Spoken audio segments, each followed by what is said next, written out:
পর্যায়ে দামড়ার মধ্যে উত্তেজনা আসতো, তখন দামড়া দামড়ির পিঠের উপরে লাফাইয়া উঠত। বাস বুঝে নেন। খতিব আযম আল্লামা হাবিবুল্লাহ মেজবাহ রাহমাতুল্লাহ আলাইহি বলেন, যেইভাবে দামড়ার সামনে দামড়িকে ধরে শীষ দিলে যেইভাবে দামড়ার মধ্যে উত্তেজনা আসে, ঠিক তেমনি ভাবে মুসলমানের সন্তানের কানে যদি গানের আওয়াজ আসে, তেমনি ভাবে মুসলমানের চরিত্র নষ্ট হইয়া মুসলমানের ভিতরে যারা বিচারের পাটাচারে এই সাইক্লোন বয়ে যায়। কোমলমতি বাচ্চাদেরকে কোন উদ্দেশ্যে গান শেখানো হবে, আমরা উদ্দেশ্যটা জানতে চাই। জায়েজ না জায়েজ এখন রাখলাম থাক, কারণ জায়েজ না জায়েজ বললে তো তোমাদের অ্যালার্জি শুরু হয়। জায়েজ না জায়েজ, হালাল হারাম, ইসলাম অনিসলাম, এই শব্দগুলো বললে, কোরআন সুন্নাহ এগুলো বললে তোমাদের অ্যালার্জি শুরু হয়। তো ঠাকুর তোমাদের অ্যালার্জি আর বাড়ানোর দরকার নাই, এমনি তো অ্যালার্জিতে চুলকেতে তোমাদের এখন পাগল হওয়ার অবস্থা। অ্যালার্জি যদি প্রচুর পরিমাণে বেড়ে যায়, কিছু অ্যালার্জি আছে রক্তে রক্তে থাকে, এটা গায়ের উপর দিয়ে প্রকাশ পায় না। কিছু অ্যালার্জি আছে এটা রক্তের মধ্যে বাড়তে বাড়তে বাড়তে বাড়তে গায়ের উপরে প্রকাশ পায়। যখন চামড়ার উপর এসে যায় তখন মানুষ অজস্র হাজার বার চুলকাইতে থাকে, এটাকে খোঁচাইতে থাকে, খাউসাইতে থাকে, চুলকেতে খাউসাইতে রক্ত বের হয়, চামড়া লাল হয়ে যায়, অস্থির হয়ে যায়। যেখানে যায়, দোকানে যায়, বাড়িতে যায়, মসজিদে যায়, বউর সামনে যায়, শ্বশুরের সামনে যায়, বৌমার সামনে যায়, হুজুরের সামনে যায়, বাজারে যায়, যেখানে যায় সেখান দিয়ে হাত দিয়ে শুধু খোঁচানি শুরু করে, খাউসানি শুরু করে। তো আমরা তো বলি এদেশের তোমাদের ইসলাম শব্দ শুনলে, মুসলমান শুনলে, ফাতাওয়া শুনলে, জায়েজ শুনলে, নাজায়েজ শুনলে, হালাল শুনলে, হারাম শুনলে, অর্থাৎ শরীয়তের পরিভাষা শুনলে তোমাদের ঠিক এরকম খাউসানি শুরু হয়, চুলকানি শুরু হয়, অ্যালার্জি শুরু হয়। এখন পাগল হওয়া অবস্থা। এজন্য আমরা তোমাদের পাগলামি বাড়াইতে চাই না। জায়েজ নাজায়েজের প্রশ্ন রাখলাম না, হালাল হারামের প্রশ্ন রাখলাম না, শরীয়তের প্রশ্ন রাখলাম না, ইসলামের প্রশ্ন রাখলাম না, কোরআন সুন্নাহর প্রশ্ন রাখলাম না। শুধু এটা জানতে চাই, শুধু এই কথা বলো, প্রাইমারি স্কুলের বাচ্চাদেরকে, 5-6 বছরের বাচ্চাদেরকে গান শেখানোর উদ্দেশ্যটা কি? উদ্দেশ্যটা স্পষ্ট করো, কথা বলেন, ঠিক আছে? বলবে না। পায়ের তালু থেকে মাথা পর্যন্ত যদি সোয়া রেখা বাঁশ দিয়েও ডলা দাও, ফেরত থেকে কথা বাইর হবে না।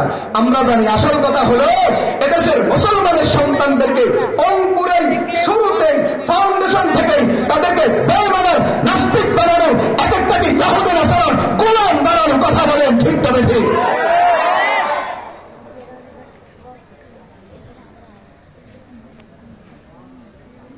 এমনি তো দুর্ভাগ্য, আমাদের প্রাইমারি শিক্ষা ব্যবস্থা গোল্লায় গেছে, সাঙ্গে উঠছে, যেমনি কম। বাংলাদেশে যতগুলো প্রাইমারি স্কুল আছে, কয়টা স্কুলে শর্ত মোতাবেক ছাত্রছাত্রী আছে? নাই। 20 জন, 30 জন, 50 জন দিয়ে স্কুল চালায়। কত স্কুলের নিবন্ধন বাতিল হয়ে গেছে, কত স্কুলের নিবন্ধন বাতিল হয় অবস্থা। তো কিছু স্কুল আছে কি করে, এলাকাতে যত পোলাপান আছে সবগুলোর ভর্তি করায় রাখে।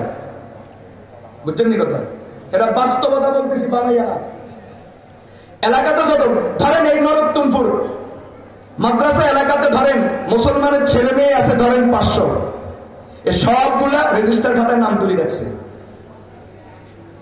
কিন্তু এরা কেউ এই স্কুলের ছাত্র না। এরা তো এখানে একদিনও ক্লাস করতে যায় না, নাম উঠে রাখছে, হাজিরা খাতায় নাম উঠে রাখছে 100, 200, 300। আসলে কিন্তু ছাত্রছাত্রী 30 থেকে 50 জন, 10 থেকে 20 জন। তো ওই যে সময় কোথায় আসবে, তদন্তে আসবে, বা শিক্ষা অফিসার, শিক্ষা বিভাগ থেকে কোন লোকজন আসার সম্ভাবনা আছে, আসবে। তো সেদিন কি করে, সকালবেলা গিয়ে এলাকার বাড়িতে বাড়িতে খবর দিয়া ধুমসে বা সোলাফাইন কতগুলো ধরি আনি স্কুলে বসাই। তো দেখায় আমাদের সংখ্যা এত আছে, বাস্তবতা কিন্তু বিপরীত। এরপরেও লিস্টের মধ্যে আছে, তালিকা করা হয়েছে কতগুলো স্কুলের, এদের নিবন্ধন বাতিল হবে। আমি কিছুদিন আগেও পাইছি। তো এমনি তো প্রাইমারি শিক্ষা ব্যবস্থা কোথায় গেছে, গোল্লায় গেছে। করোনার কারণে, বিভিন্ন কারণে, সরকারের অবহেলার কারণে, এই গত কিছুদিন আগে দাবি আসছে সরকার পর্যন্ত দাবি জানানো হয়েছে যে প্রাইমারি স্কুলের শিক্ষকদেরকে এদেরকে পড়ালেখার কাজেই লাগানো, আর কোনো কাজে লাগাইন না। এখন আমরা দেখছি প্রাইমারি স্কুলের শিক্ষকদেরকে পড়ালেখার কাজের চেয়েও অন্য কাজে বেশি লাগানো হয়।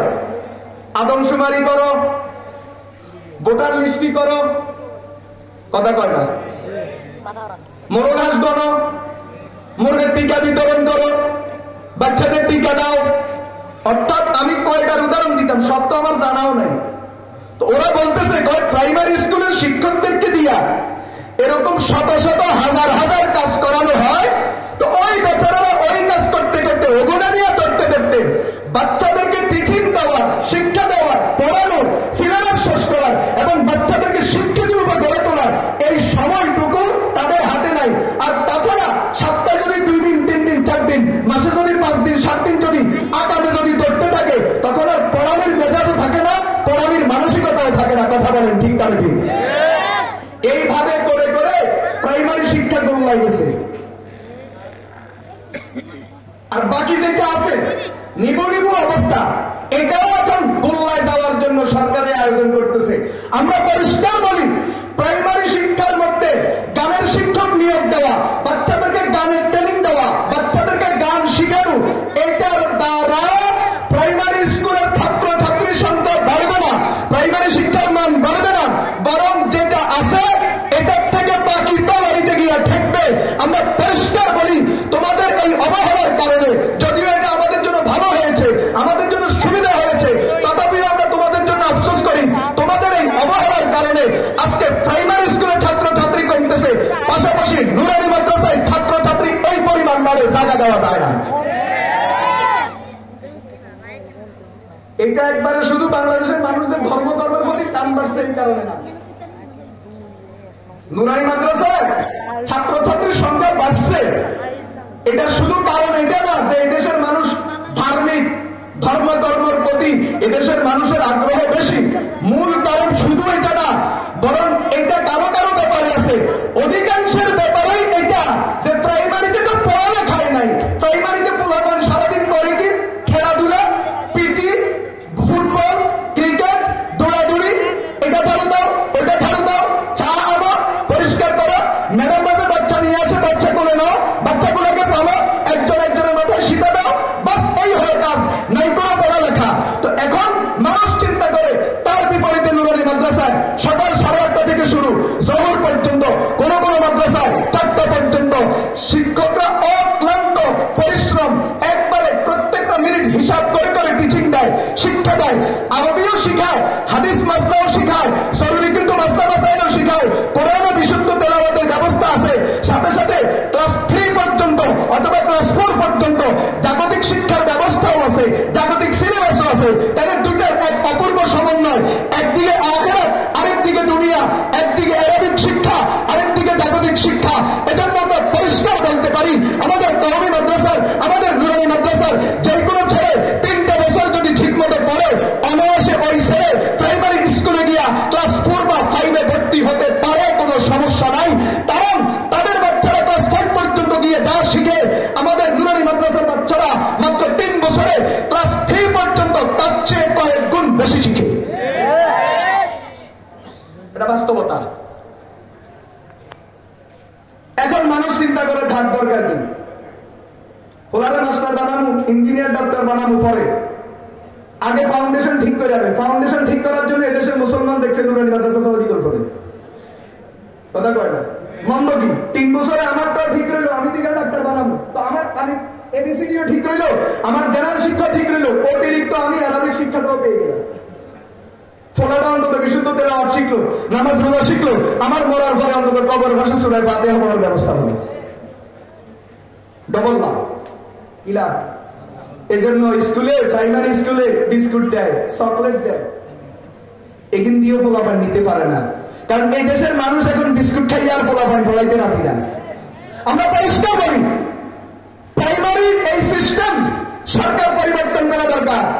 বিস্কুট দেওয়ার দরকার নাই, চকলেট দেওয়ার দরকার নাই, খিচুড়ি খাওয়ানোর দরকার নাই, লাঞ্চের দরকার নাই, অথবা অন্য কোনো আকর্ষণীয় চটকদার কিছু দেওয়ার দরকার নাই। আমরা পরিষ্কার বলি, প্রাইমারি শিক্ষকদেরকে পুরোপুরি 100 100% শিক্ষকতার কাজে লাগান। যেমন আমাদের নুরানি শিক্ষকদেরকে 100% পড়ালেখার কাজে শিক্ষকতার কাজে লাগানো হয়, আপনারা যদি আপনাদের শিক্ষকদেরকে পুরোপুরি শিক্ষকতার কাজে লাগাইতে পারেন, এই তালিকা ওই তালিকা, এই লিস্টি ওই লিস্টি, ওইটা হালনাগাদ ওইটা সংশোধন, এই সমস্ত কাজে যদি না লাগান, আর যদি আপনারা যদি আমাদের যে প্রাণের দাবি ইমান ইসলামের দাবি গানের শিক্ষক নিয়োগ করা বন্ধ করেন। সাথে সাথে আরেকটা বলি, আমরা নারী শিক্ষকের বিরুদ্ধে না, কিন্তু যেইভাবে প্রাইমারি লেভেলে নারী শিক্ষিকা নিয়োগ দেওয়া হচ্ছে, একটা প্রাইমারি স্কুলে যদি 6 জন শিক্ষক থাকে, একজন থাকে পুরুষ, বাকি 5টা হলো মহিলা, এটা দিয়ে শিক্ষা